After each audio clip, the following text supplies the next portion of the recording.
Estamos aqui para dar voz ao povo, em defesa dos cidadãos, pela dignidade humana. Todos temos deveres, mas também todos temos direitos. Será que existe justiça? Isto é o povo a falar. Olá, muito boa noite e bem-vindos a mais um Isto é o Povo a Falar. O programa está consigo de segunda a sexta-feira, neste mesmo horário, emissão em simultâneo, Curiacos TV e Rádio Vida 97.1. Temos que olhar para o cenário internacional e entender também que com as novas lideranças da Casa Branca e com algumas situações que necessitam, obviamente, do envolvimento dos Estados Unidos para que exista uma resolução, não sei se será do agrado de todos, estamos também a ver, eventualmente, uma mudança naquilo que é a geopolítica internacional e entender que, provavelmente, estamos sentados à mesa a falar de coisas concretas. Será então o regresso da Realpolitik, ou seja, dos temas reais que terão que ter uma solução que, tal como eu dizia, eventualmente não agradará a todos. O nosso convidado de hoje é o professor José Miguel Sardica. Muito boa noite, senhor professor. Obrigado por estar aqui connosco uma vez mais. E vamos a algo que realmente marcou, por assim dizer, os últimos dias, que foi a Conferência de Segurança de Munique, onde pela primeira vez um representante da nova administração liderada por Donald Trump veio falar. E o discurso de J.D. Vance teve impacto maior, provavelmente, do que algumas das detonações balísticas que acontecem em alguns conflitos. Muito gosto em reencontrá-lo, sem dúvida nenhuma. A Conferência de Segurança em Munique, que é uma iniciativa que existe desde os anos 60, já teve alguns anos particularmente importantes, porque tem, de facto, a dimensão de uma cimeira internacional sobre segurança, sobre geoestratégia. Eu recordo, por exemplo, a de 2007, que foi exatamente aquela em que Vladimir Putin fez um discurso menos alinhado com a Europa, naqueles anos iniciais em que Vladimir Putin parece ser um aliado ocidental confiável, contra aquilo que na altura era a grande ameaça, tanto para a Rússia de Vladimir Putin como para o Ocidente, que era o mundo árabe. Mas em 2007 a sensação de choque foi muito grande quando Vladimir Putin vem dizer que a ordem a construir internacionalmente não poderia secundarizar a própria Rússia, e ao fim e ao cabo é daí que vem o desalinhamento de Moscou em relação às instituições internacionais e, em última análise, esse discurso deve ser compreendido naquilo que era o alargamento da União Europeia a leste e naquilo que era já uma espécie de pró-ocidentalização ucraniana, que vinha desde a Revolução em Kiev em 2004. Mas Putin também colocava, peço desculpa, a expansão da NATO como algo que deixava a Rússia incomodada. Sem dúvida, e essa questão arrasta-se até hoje, no sentido de saber até onde é que a NATO pode ir. Antes de virmos à atualidade, portanto, à conferência em 2025, vale a pena lembrar que o compromisso de não expansão da NATO para leste foi tomado ainda a União Soviética existia, portanto, logo em 1990, 91, e o compromisso era a NATO nunca entrar na União Soviética. Uma vez desagregada a União Soviética, coloca-se um problema novo, é que pelos acordos de Budapeste, em que há um reconhecimento internacional, inclusivamente russo, da independência e da integridade da Ucrânia, com a independência vêm atributos de soberania, como seja a definição de uma política externa. E, portanto, haverá sempre duas narrativas, que é, até que ponto saber-se que foi a NATO que se expandiu para o leste, ou não é a Ucrânia que tem o direito a ir à procura de outras alianças, nomeadamente a pertença à Europa e a pertença à NATO. Vladimir Putin nunca se pergunta a ele próprio porque é que todos os países que fazem hoje fronteira com a Rússia, a começar na Finlândia e todo aquele arco que vai até cá abaixo ao sul, porque é que todos estes países, neste momento, sentem um real medo em relação ao expansionismo russo e, portanto, vão naturalmente à procura de contrapesos, seja a União Europeia, seja a pertença à NATO. A Finlândia não era um Estado-membro e aderiu. Ou seja, Vladimir Putin conseguiu o milagre de empurrar países que nem Stalin, nem Brezhnev tinham empurrado para os braços da NATO, e é Vladimir Putin, com o seu neo-imperialismo, para utilizar um termo mais ou menos consensual. A Finlândia também aparece com muitos territórios no pós-Segunda Guerra Mundial. Sem dúvida. Quer dizer, há aqui... Mas são Estados independentes. A narrativa é sempre duas turva. E hoje em dia já nem é a narrativa, é a percepção. A percepção do medo nesses países justifica que eles, queiram entrar para a NATO, embora os Estados Unidos já tenham vindo dizer nos últimos dias que a entrada da Ucrânia na NATO não é para já. Vieram... E isso então traz-nos à Conferência de Segurança de Munique de 2025, que eu não tenho grandes dúvidas que vai entrar para a história como uma conferência importante, porque é de facto um ponto de viragem, pelo discurso muito desafiador e muito interessante que James David Vance, J.D. Vance, o número 2 em Washington, fez em Munique. E é um discurso que surpreendeu os líderes europeus. Estariam talvez à espera de ver qual era o entendimento que os Estados Unidos tinham em relação à Ucrânia, até onde é que deve ir a ajuda, até onde é que deve ir as condições para um cessar-fogo ou uma paz. E aquilo que J.D. Vance veio dizer à Europa é que, independentemente de americanos e europeus poderem sentar-se à mesa, e vamos ver se isso é possível, mas independentemente dos termos com que se sentem à mesa, para discutir a Ucrânia, para discutir a China, para discutir aspectos comerciais internacionais, orçamento para a NATO, quer dizer, questões muito concretas que a Europa e que os Estados Unidos têm de enfrentar, e eu ainda quero acreditar que têm de enfrentar a dois juntos. J.D. Vance veio dizer que antes disso tudo há um problema, que é o problema do que é a Europa hoje e que valores ela representa. Porque se nós lermos o discurso dele, ele começa por dizer, ou começa por lembrar, que há diferentes entendimentos dos dois lados, portanto, de Washington e da Europa, em relação à Ucrânia, porque há diferentes entendimentos sobre a real ameaça que a Rússia significa. E depois diz uma coisa muito interessante, é que a grande ameaça para a Europa não é a Rússia, também é, mas o que ele quer dizer é, não é a Rússia por si, não é a China, não é o problema de nós sabermos se a NATO vai ter força ou não, é um inimigo interior. E isto na retórica dos Estados Unidos significa uma coisa muito forte. Vem desde os pais fundadores, passando por Abraham Lincoln, the enemy within, portanto, o inimigo interior. E J.D. Vance identifica como inimigo interior uma série de valores ou de equívocos em que a Europa tem repousado nos últimos anos, e ele, para que não restassem dúvidas, ele lembra que neste momento os valores que dominam na Europa são multiculturalismo, globalismo, migrações, ou seja, a porta aberta, gay rights, wokeismo liberal, ou seja, uma série de valores que não são aqueles valores que os Estados Unidos neste momento cultivam.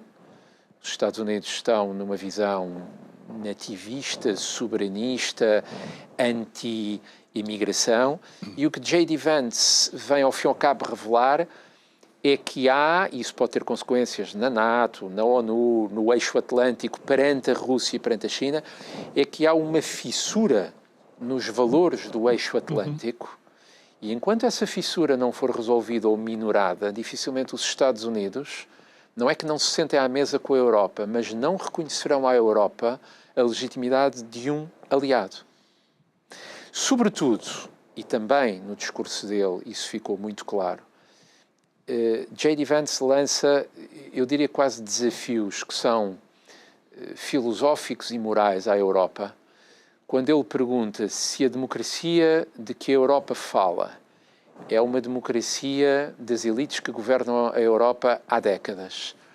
E se essas elites fogem do seu povo votante e fogem daquilo que o povo votante lhes diz hoje, que os seus temas, os temas que mais marcam as pessoas neste momento são a imigração, são a segurança, são temas diferentes das guerras identitárias com que a elite se entretém. Estes termos são meus, mas é um bocadinho o tom que J.D. Vance usou. Então há um problema sério, porque a América não pode confiar num aliado que não ouve os seus votantes.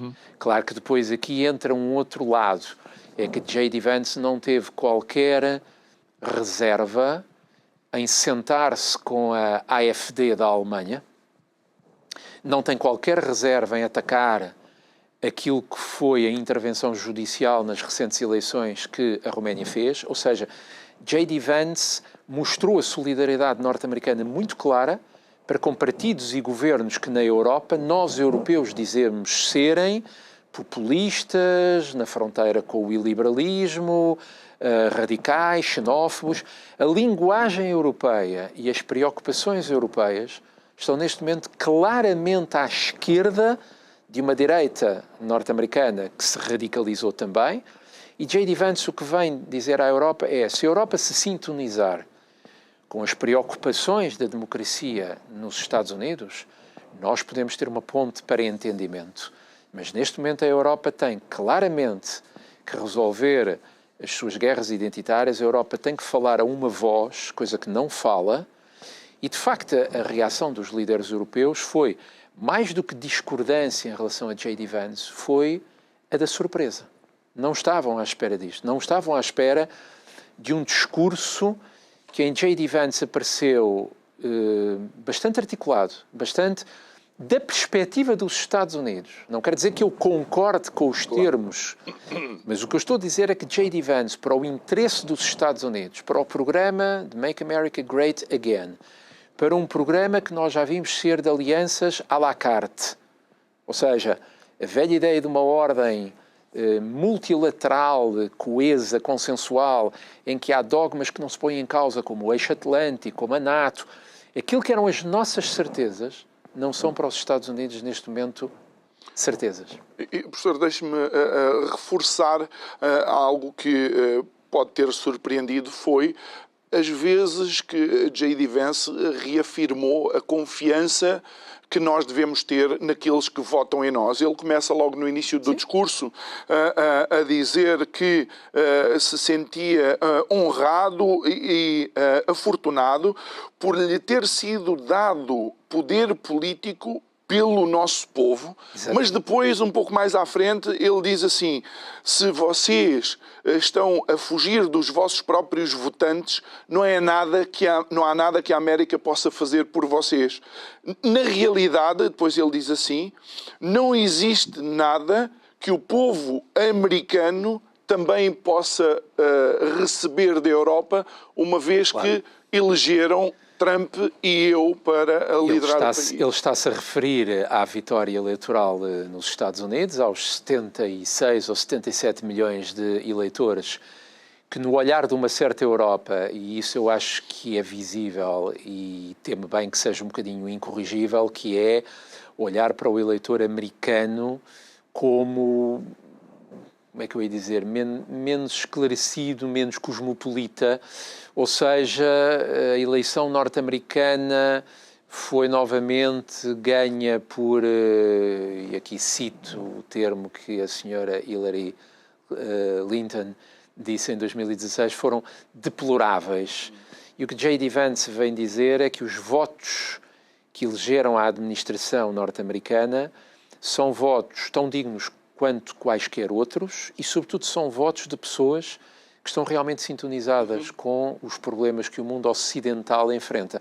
J.D. Vance diz uma coisa que, de um enorme alcance, mas numa forma muito simples, que é: há valores democráticos comuns? Não parece.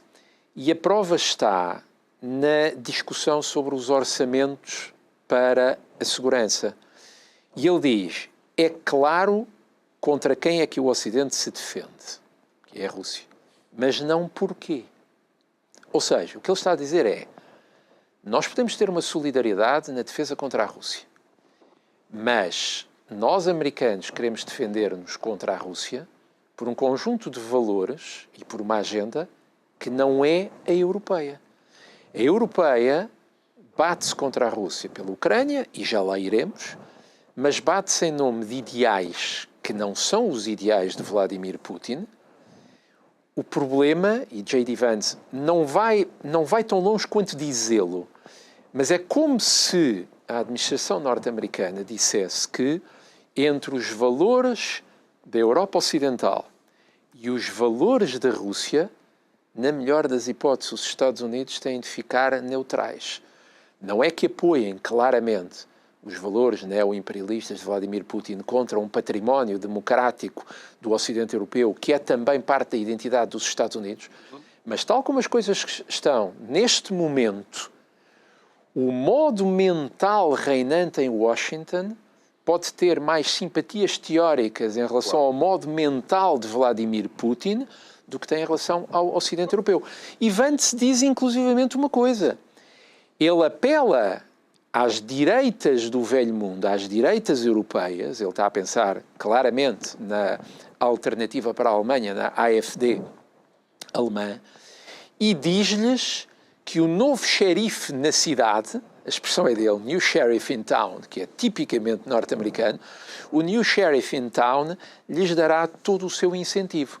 E mais um apelo à liberdade digital, acusando a Europa de fazer censura, o que é uma coisa que nós temos que perceber qual é a lógica deles. A Europa não censura, a Europa regula. E aquilo que os Estados Unidos neste momento querem é um mercado tecnológico, de inteligência artificial, de internet, completamente desregulado. Por isso é que, por detrás da administração norte-americana, nós temos Elon Musk e outros magnatas que rodeiam Donald Trump. Andou a censurar, ou começou a ter uma costela de censura bem evidente. Aliás, ele tem uma expressão também muito interessante que diz: umas montanhas mais acima, ali em Davos, estão pessoas que pensam de outra forma. Sim. Para os Estados Unidos, ainda bem que a Europa tem isso, apesar de tudo, para os Estados Unidos, a burocracia europeia e, sobretudo, as leis europeias que não permitem que as redes sociais, como o X, não permitem a disseminação de discursos de ódio ou de contra-informação. Aquilo que a Europa vê, e a meu ver vê bem, como a necessidade de, apesar de tudo, haver uma superestrutura política que controla a circulação da informação, nos Estados Unidos isto é tido como censura. Há aqui um outro argumento.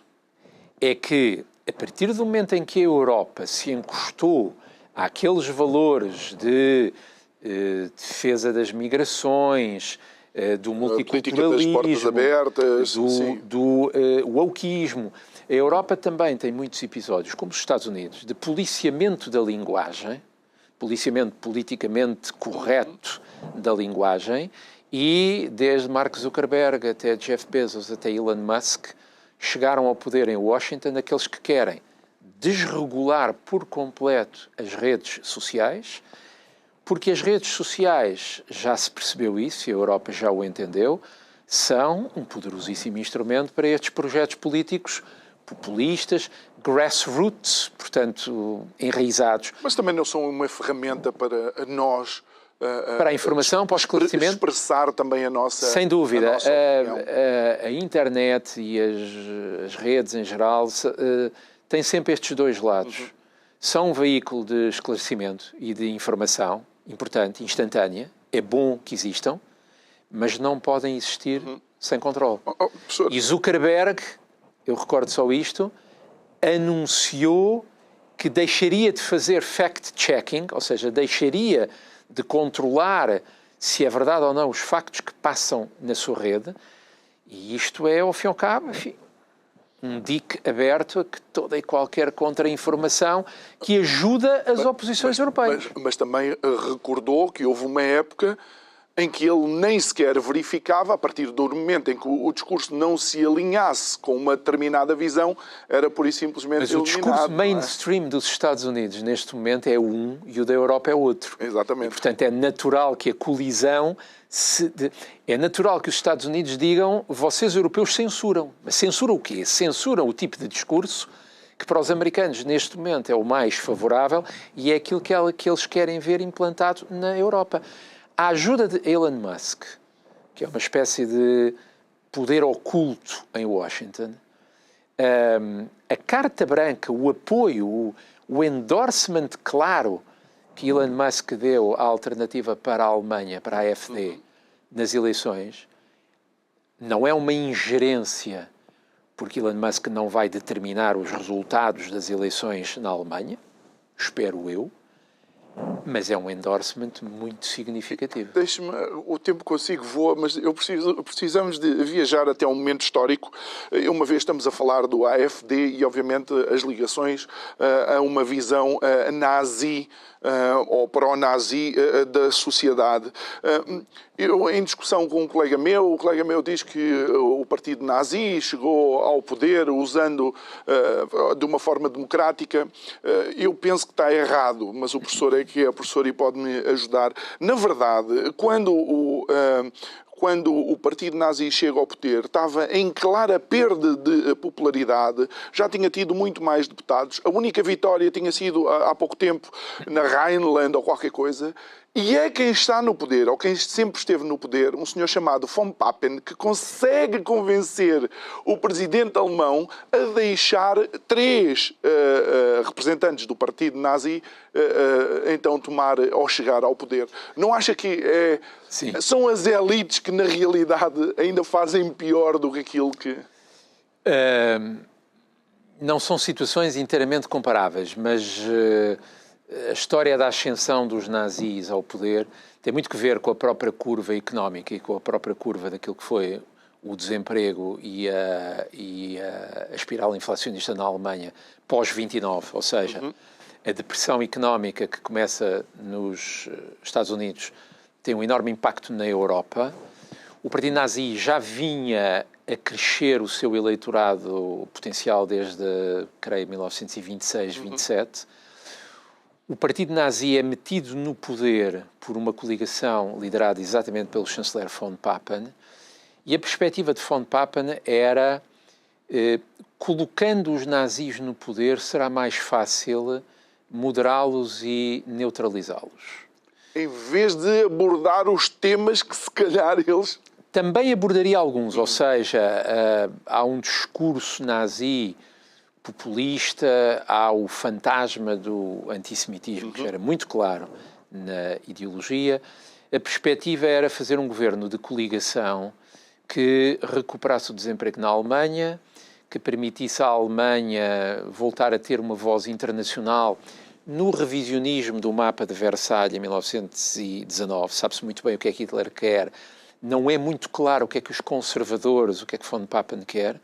Mas a perspectiva dele era, metendo ministros nazis no governo, nós comprometemos aquele que neste momento é um outsider, moderamos o seu discurso, tornamo-lo corresponsável. Onde isto conduziu é que nas últimas eleições livres na Alemanha, efetivamente o partido nazi ganhou as eleições, mas o argumento de que Adolf Hitler chegou ao poder na Alemanha por via democrática é um argumento incompleto. Há um mecanismo eleitoral. Mas as eleições que Hitler ganha em 1932 são eleições já marcadas por uma enorme onda de violência posta nas ruas pelas SA, futuras SS, e a primeira coisa que Hitler faz, ou um dos primeiros atos que Hitler faz, é pura e simplesmente fechar o Reichstag. Na verdade, incendiá-lo. Claro, e culpar o holandês. Supostamente teria sido um holandês comunista, mas hoje sabe-se que provavelmente terá sido... E por falar em comunismo, o professor, não terá sido essa escolha entre 2 males que saiu... Esse é o problema da Europa entre guerras, é que, vamos chamar-lhe assim, a classe média dos interesses, ou seja, uma classe média liberal, burguesa, um bocadinho mais à esquerda, a classe média centrista, a classe média que tem alguma coisa a perder com revoluções, golpes de Estado, expropriações, nacionalizações. As classes médias da Europa, amedrontadas pela perspectiva da bolchevização, o grande pânico era esse, encostaram à direita.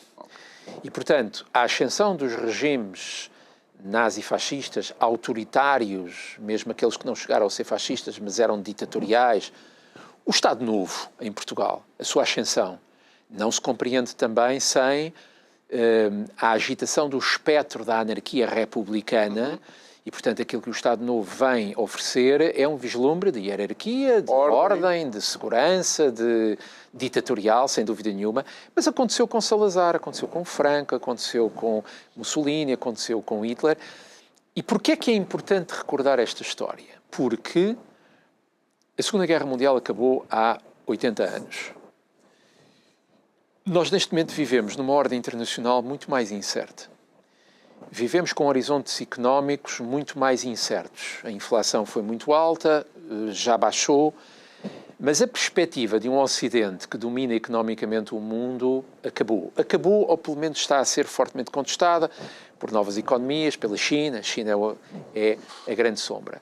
O que nós, neste momento, estamos a ver não são só as classes dir-se-ia baixas, que estão naquele limiar entre o emprego e o desemprego, mas é já uma classe média cansada de um debate político em aspectos secundários e não em aspectos fundamentais, o desenvolvimento económico, a inovação, a reindustrialização, a migração, como controlá-la, como integrar, a segurança, ou seja, temas que o politicamente correto europeu tarda a enfrentar porque criou um discurso que, e isso é muito visível, discutir a imigração é ser necessariamente fascista. E enquanto não se conseguir separar uma discussão racional, moderada, consensual, que enfrenta a questão de sociedades ocidentais que estão a ser alteradas na sua composição pela imigração sem controle, enquanto isto não vier para a mesa e não for separado do rótulo de xenofobia, fascismo, racismo, nós teremos um elefante na sala da Europa, que é de facto a fronteira entre velhas elites que persistem em não perceber que os temas que preocupam as pessoas mudaram e uns Estados Unidos que vêm de fora dizer nós já nos sintonizamos com esses temas, vocês é que ainda não. E é interessante porque J.D. Vance, de facto, menciona as migrações em massa como um dos grandes problemas, ainda antes de irmos a outras questões. De alguma forma, também me surpreendeu a ver o presidente do Conselho de Segurança de Munique, o alemão Christoph Eusgen, a chorar, quando em 2018, numa intervenção de Trump na Assembleia Geral das Nações Unidas, chamava a atenção da dependência alemã do petróleo e da energia russa, ele ria-se das afirmações de Trump. Provavelmente agora já não se rirá e agora chora. Não, até chorou. Porque passaram 8 anos e, de facto, a questão energética não foi resolvida. Ou foi resolvida bilateralmente. A Alemanha aqui tem que ter muito cuidado na maneira como intervém, porque o antigo chanceler alemão Gerhard Schröder foi chairman de uma empresa russa de exportação de gás. A Gazprom. Gazprom. E, portanto, a Alemanha está ali em cima do muro, precisa de ser solidária com os europeus no bloqueio à Rússia, portanto, nas sanções à Rússia. Mas a Alemanha é um dos países mais fortemente ligados à Rússia, pelas suas reservas energéticas, e, portanto, o que hoje vemos é Olaf Scholz. E Olaf Scholz, nesta semana, possivelmente será a última semana dele como chanceler, porque a Alemanha vai para eleições domingo, e já lá iremos, se calhar, à situação alemã. A Alemanha, neste momento, percebe que a sua liderança na Europa, também ela está em causa. Costuma dizer que a Alemanha é uma potência demasiado pequena para o mundo e demasiado grande para a Europa. Mas a Europa não funciona sem um motor alemão. ou um motor franco-alemão. E a Alemanha está em recessão económica há 2 anos e tem um problema de migração e de segurança. Nós temos visto nos últimos dias notícias várias de ataques, atentados a tiro, com facas, de carros, com automóveis, que a imprensa europeia tem suavizado. É um ataque solitário, é um automóvel, e não se enfrenta o problema tal como ele deve ser enfrentado, é que há, de facto, uma questão de segurança interna. Os regimes políticos europeus hoje, particularmente a Alemanha e também a França, estão sob ataque. E estão sob ataque por aqueles que o querem minar. Está mais do que identificado. Há anos que se estudam os fenómenos terroristas e todos sabem que existem células que são células únicas. É uma só pessoa que está há anos e anos onde quer que seja e que a qualquer momento pode ser ativada. Ou com ligações, ou com radicalização e depois vem para a Europa sob identidade. Esse problema existe, mas lá está. Para os governos europeus enfrentarem claramente essa questão, vão ter que fazer um meia-culpa, vão ter que dizer, provavelmente já devíamos ter feito isto, e vão ter que mudar o discurso. Mudar o discurso é muito complicado. E a questão é, com quem é que se fala? E eu acho que isso, eventualmente, na intervenção da J.D. Vance também ficou, pelo menos, no ar. Com quem é que, quem quer que seja, fala quando quer falar com a Europa? Essa era a frase que tornou célebre Henry Kissinger, quando eu tenho que ligar para a Europa, qual é o número que eu marco? Para quem é que eu falo?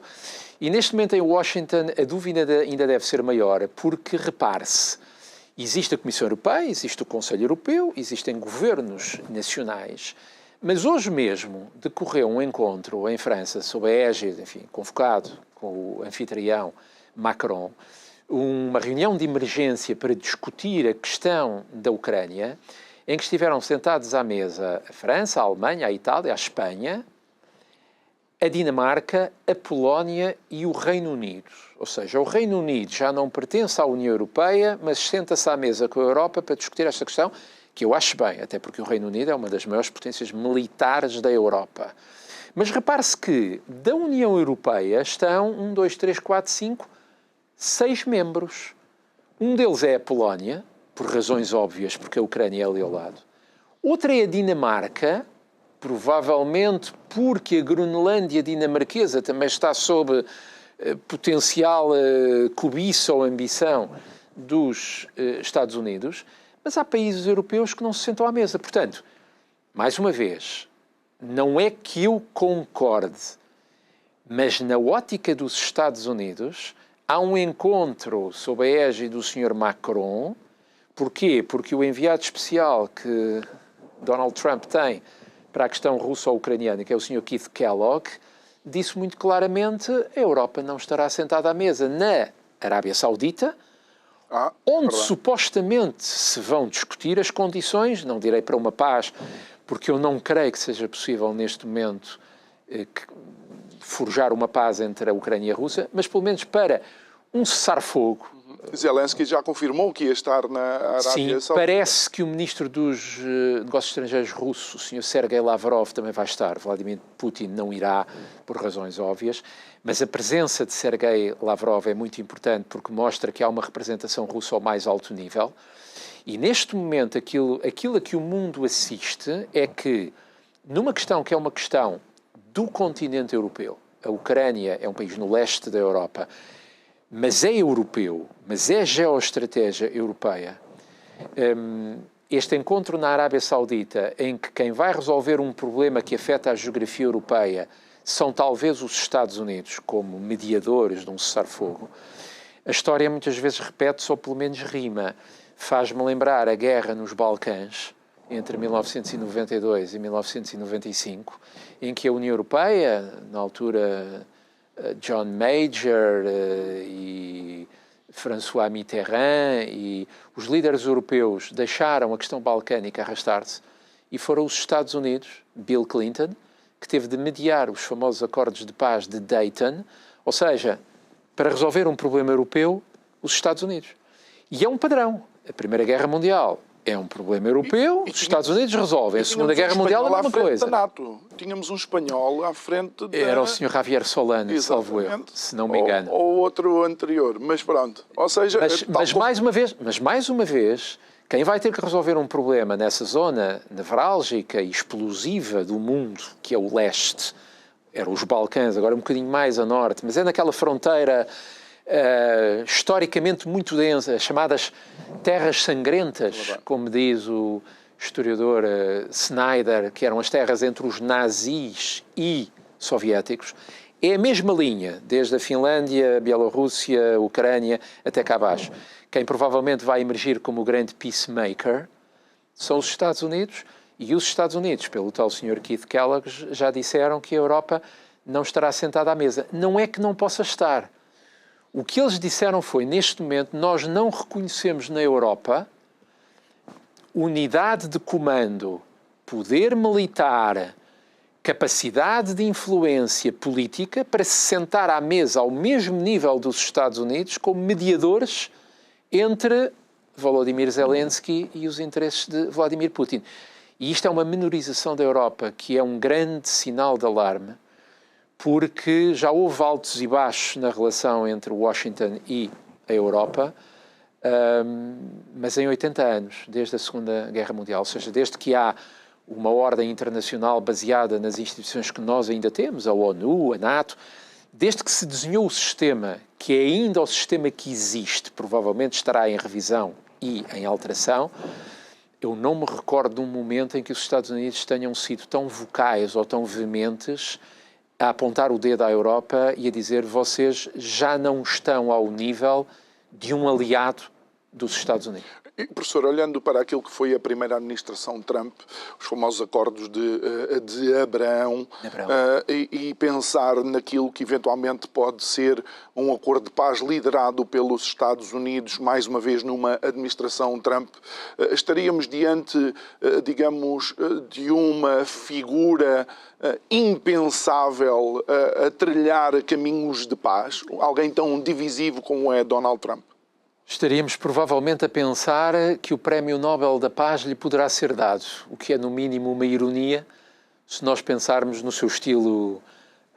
truculento, pelo menos, não é? Sim, conflitivo, narcisista, impulsivo, que gera a política internacional como uma espécie de investidor, de magnata para ver onde estão os seus interesses, mas em grande parte os interesses dos Estados Unidos também se regem pela economia. Precisam da Ucrânia e precisam de uma Ucrânia em paz, porque a Ucrânia tem recursos naturais. Então o que é que pode estar em cima da mesa numa negociação da Ucrânia?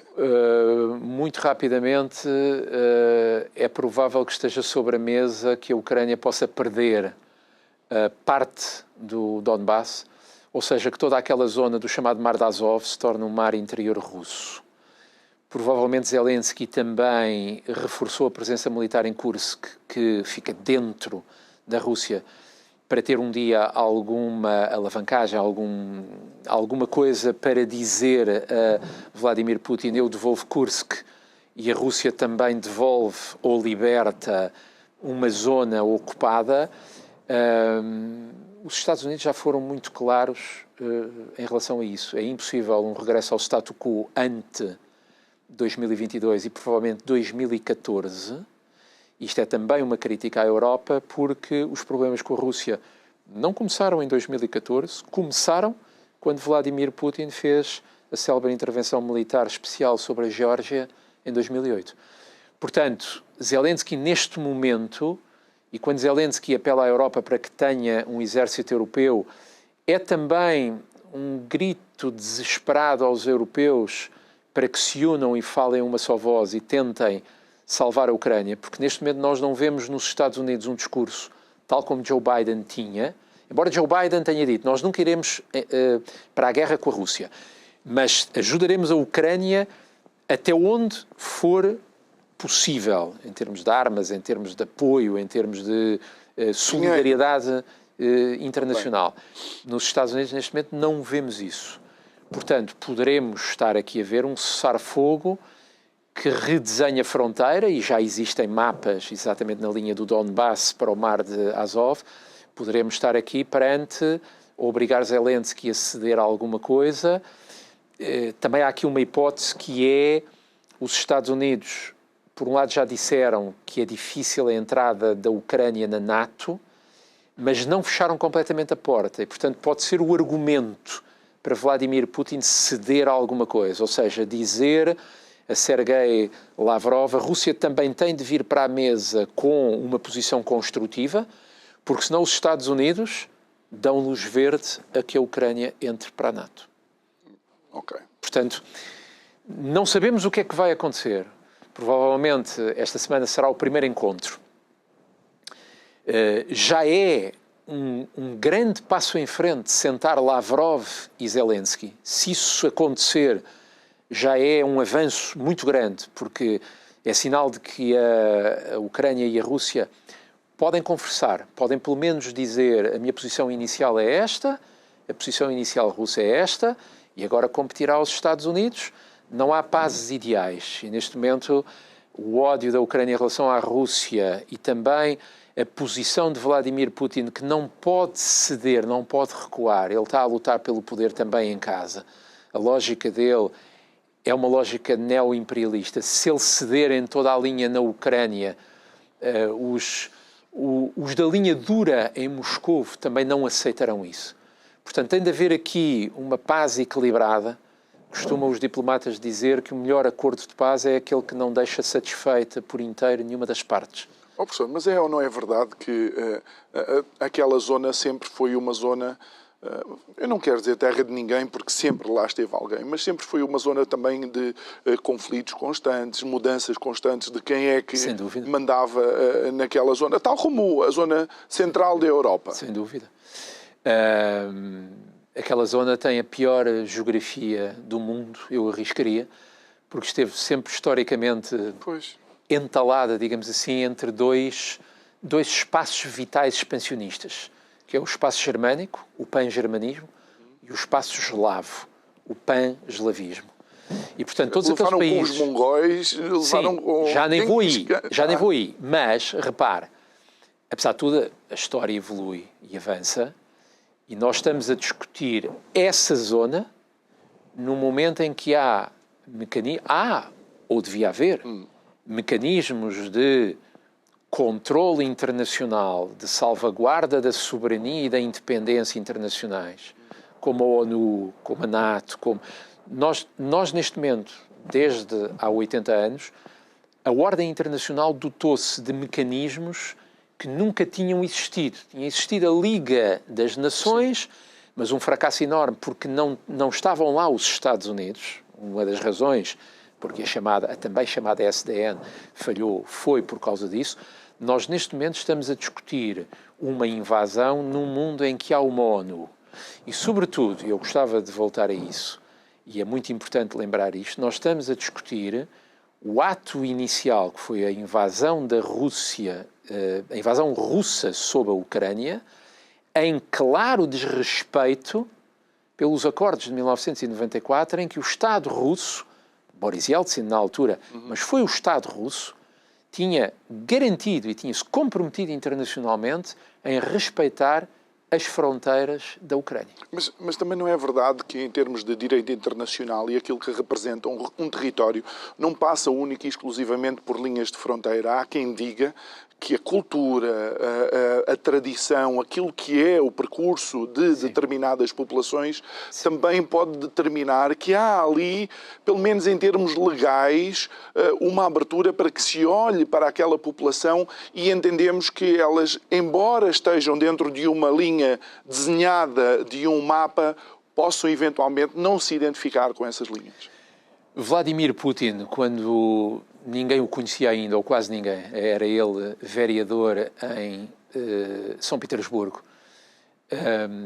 numa das primeiras intervenções públicas em que os mídias repararam nele, ele disse em 1994, há um problema por resolver com a queda da União Soviética, que é o facto de 25 milhões de russos neste momento viverem em pátria diferente.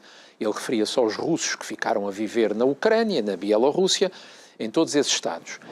têm eles direito a reunir-se à mãe Rússia, à Rússia, do ponto de vista, tal como diz, cultural, histórico, étnico, etc., temos de reconhecer que há algum argumento nisso. Mas repare, o argumento de que a Ucrânia estava a oprimir as populações pró-russas do Donbass é um argumento que é falso, porque isso não estava a acontecer.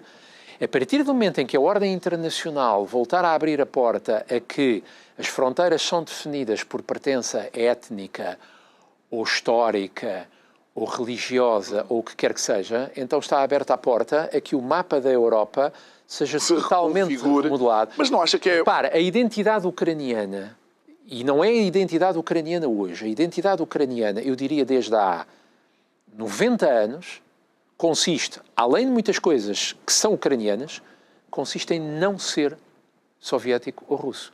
Da mesma maneira que a identidade, cá em Portugal, consiste ou tem lá um veiozinho dentro, que é não ser espanhol. É verdade. Portanto, se nós adaptarmos essa regra de que aquilo que foi historicamente pertença de um país, a qualquer momento pode voltar a ser, então é Portugal, é tudo. Por exemplo, não acha que a Europa e a nível internacional acabamos por ficar num paradoxo, porque não é esse o princípio também que é utilizado em relação a Gaza, onde aquela população não tem que ficar ali porque historicamente são dali?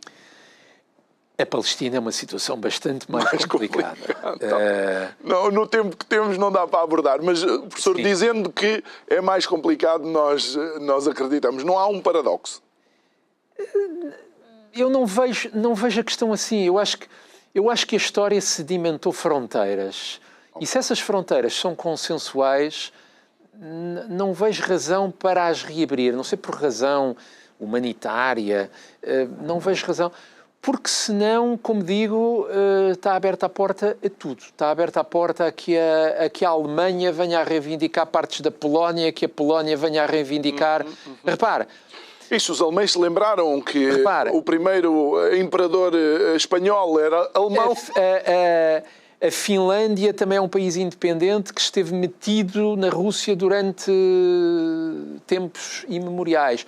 A Noruega e a Suécia só foram efetivamente separadas no século XIX. O Paquistão e a Índia, não é? Também.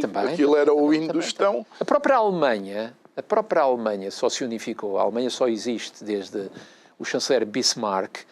E quando se criou a chamada Confederação da Alemanha do Norte, esteve ainda durante alguns meses sobre a mesa a Baviera, católica e do Sul, poder ser um Estado independente. Exatamente. Não foi. Até porque economicamente tinha algum suporte. E então quem diz isso diz na Itália, o reino de Nápoles, face à Lombardia, Nós estamos em 2025. Reabrir o debate nas fronteiras europeias conduzirá provavelmente...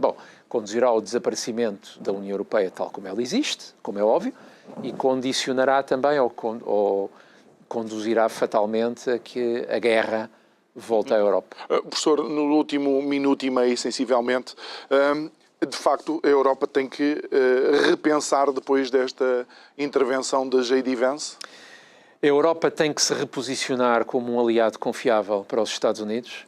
Isto levanta um problema que provavelmente vai ocupar as agendas europeias para os próximos meses ou anos, que é o debate sobre as estratégias de defesa comum, o debate sobre os orçamentos para a defesa e o debate sobre onde é que é preciso cortar no Estado Social Europeu e noutros setores para que a defesa possa ter mais investimento.